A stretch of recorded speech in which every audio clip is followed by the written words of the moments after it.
শোনো না, বলছি তোমার ব্যথা লাগেনি তো? মানে তুমি ঠিক আছো তো? আর ব্যথা? হ্যাঁ, ব্যথা? আমার ভাগ্য ভালো ছিল তাই ওই কম্পাসের বাবা না কিছু কম যায় না। মেয়ের সাথে প্ল্যান করে এমন সব হাত পেতে রেখে দিয়েছিল, লাস্ট মোমেন্টে আমি কায়দা করে না বেরোলে আজকে আমি ফেসে যেতাম অখিলেশ, ফেসে যেতাম। শোনো না, আমি বলছি তোমার সাথে পরে কথা বলছি। হ্যাঁ, তুমি এখন একটু রেস্ট নাও। অখিলেশ, হয়নি এখনো? তোমার বাচ্চাগুলো বোর হয়ে ঘুমিয়ে পড়েছে, ডাকবো ওদের? হ্যাঁ হ্যাঁ, ঠিক আছে ঠিক আছে, তুমি তুমি ডাকো ওদের। শোনো না, আমি কি বলছি। শুনেছি শুনেছি, তুমি তো আজকে ডিনার রান্না করেছো সবার জন্য, সবাই তোমার হাতে রান্না খাবে। বাহ অখিলেশ বাহ, কি ভালো আছো তুমি। যাও যাও যাও, তোমার বউ ডাকছে তোমাকে, ওকে একটু চামচে করে খাই দিয়েছো তোমার লেখো পুষো বউ।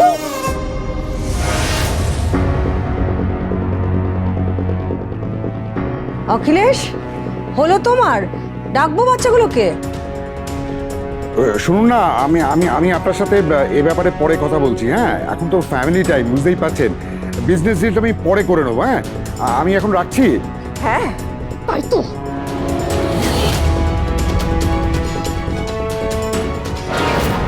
কে ফোন করেছে? ওই বাইপাসের ধারে আমাদের যে জমিতে কলেজ হবে সেটা নিয়ে কেউ ফোন করেছিল কি?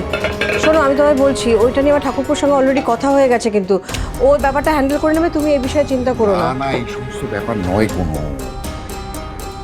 এটা কমার্শিয়াল প্রজেক্টে না কিছু ইনভেস্ট করার প্ল্যান করছি, সেই ব্যাপারে ফোন। তুমি কেন টেনশন করছো? তাড়াতাড়ি বাচ্চাদের ডাকো, তাড়াতাড়ি ডাকো। বড় দেরি করে ফেললাম, তাই না? দ্যাটস ফাইন না। কি রে, কি ব্যাপার? হ্যাঁ, কি ব্যাপার? কখন বেরোলি?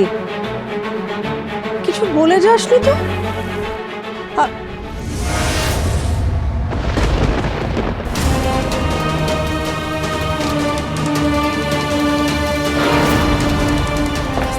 আসুন কাকু, আস্তে দেখে।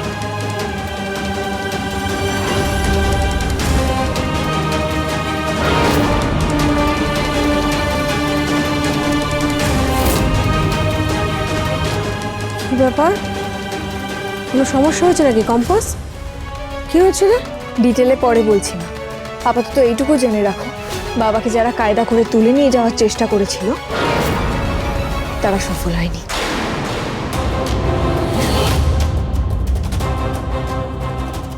মানে কে তুলে নিয়ে যাওয়ার চেষ্টা করেছিল? তাদেরকে ধরা যায়নি, আর কম্পাস তো পুলিশে কমপ্লেনই করতে দিচ্ছে না। কেন? কারণ তাহলে বাবার ব্যাপারটা আরো বেশি করে পাবলিক হতো, আর তাতে আরো বেশি গন্ডগোল হতো। এখন আমার সব থেকে বড় কাজ হলো বাবাকে প্রোটেক্ট করা, তাই আমি আর সাহস পাইনি বাবাকে ওখানে রাখার, আমার সঙ্গে করে নিয়ে চলে এসেছি। না, সেটা ভালো করেছিস। তাছাড়া মায়ের সঙ্গে বাবার বহুদিন দেখা হয়নি, মায়ের মনটাও কাঁদছিল। আমি ভাবলাম তাই বাবাকে মায়ের সঙ্গে দেখা করিয়ে দেবো, সেই জন্য বাবাকে এখানে নিয়ে চলে এলাম। আজকের রাতটা বাবা এখানে থাকুক, কাল নয় আমি কোনো একটা ব্যবস্থা করে নেব। সেরকম হলে বাবা আর মাকে নিয়ে একটা বাড়ি ভাড়া করে থেকে যাবে। দেখেছেন তো মা, গোটা রাস্তা আস্তে আস্তে ও একই কথা বলে গেছে। প্লিজ দিদি ভাই, একটু বোঝার চেষ্টা করো। বাবা মাকে নিয়ে এই বাড়িতে থাকা মানে সবার উপর একটা দায় চাপিয়ে দেওয়া, যেটা আমি একদম চাই না। তবে আমার একটু সময় লাগবে, আমি কিছু তো একটা করবই, যাতে বাবা মায়ের সমস্ত দায়িত্ব পালন করতে পারি। কম্পাস, ভয় পেও না। আমি তোমার বা তোমার বাবার কারোর কোনো ক্ষতি করবো না। তুমি বা তোমার বাবা যদি এ বাড়িতে থাকো তাহলে আমার কোনো সমস্যা নেই কম্পাস।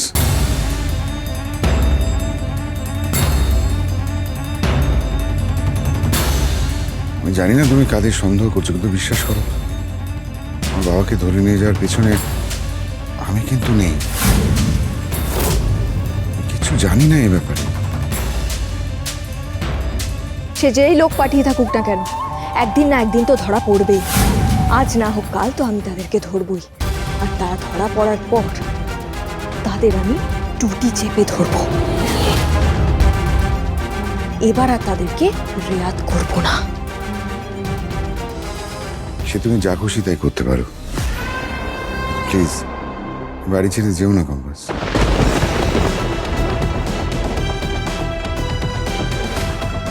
আমি তোমাকে বলছি, তোমার বাবা মা যদি এই বাড়িতে থাকেন তাহলে ওনারা সব থেকে বেশি সেফ থাকবেন।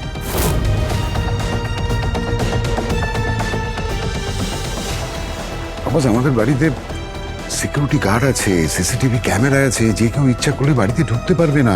আর সব থেকে বড় কথা কি জানো, তুমি সবসময় আমায় চোখে চোখে রাখতে পারবে।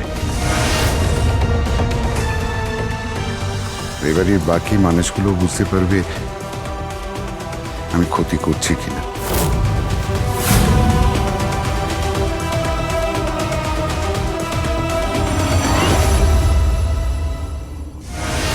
কি ঋতুজা, হ্যাঁ আমি ভুল কিছু বললাম? হ্যাঁ, আমি কম্পাসের ওপরেই ডিসিশন নেওয়ার ভার ছেড়ে দিচ্ছি। ও যেটা ভালো মনে করবে সেটা করবে। 1 মিনিট কম্পাস, তোমার মা তো এখানে আছেনি, তোমার বাবা থাকলে অসুবিধাটা কোথায়? আমাদের তো কোনো অসুবিধা নেই। আর তুমি তোমার মা বাবার দায়িত্ব পালন করছো, যতটা সম্ভব তাদেরকে প্রোটেক্ট করার চেষ্টা করছো।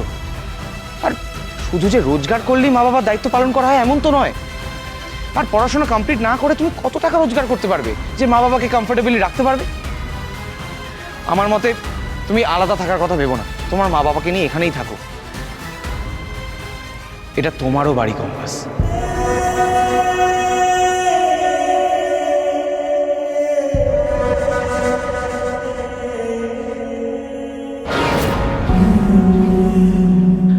এখানে যখন আমার মা বাবা রয়েছেন, তখন তোমার মা বাবা থাকলেও আমার কোনো অসুবিধা হবে না।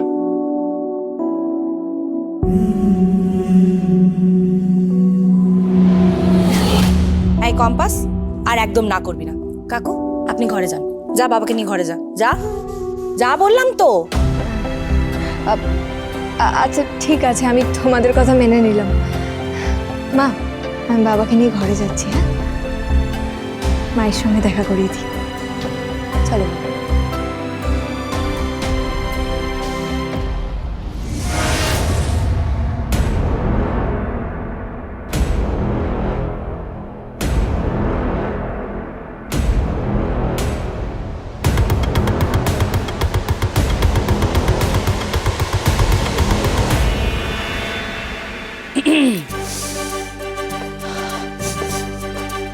দেখি, ও মা, তো দারুণ গন্ধ বেরিয়েছে বাবা। হ্যাঁ, আর ভীষণ খিদে পেয়ে গেছে। বড় বৌমা, তাহলে যাও বাচ্চাদের সবাইকে ডেকে নিয়ে এসো। যাও। হ্যাঁ, কোথায় ওরা? এই রশ্মিকা, রুদ্র, মাহি, অরিন কোথায়? সবাই এসো।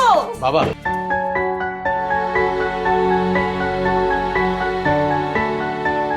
থ্যাংক ইউ বাবা। না ছি, তুই আমার সাথে এরকম ফর্মাল বিহেভ করিস না মিয়া, প্লিজ। আমারও তোমাকে থ্যাংক ইউ বলা উচিত। তুমি যে এই বিষয়টা এত সহজে অ্যাকসেপ্ট করে নেবে সেটা আমি সত্যি এক্সপেক্ট করি। Thank you. ঋতুজা, আমি না আমার সম্পর্কে বাড়ির সবার যা মনোভাব সেটা বদলাতে চাই। আমি জানি না আগের মতো আমাকে বাড়ির সবাই রেসপেক্ট দেবে কিনা, তবে এটুকু আমি তোমাকে বলতে পারি, আমি এবার থেকে কোনো অসম্মানজনক কাজ করব না যার জন্য তোমাদের কারোর কোনো সমস্যা বা প্রবলেম হবে।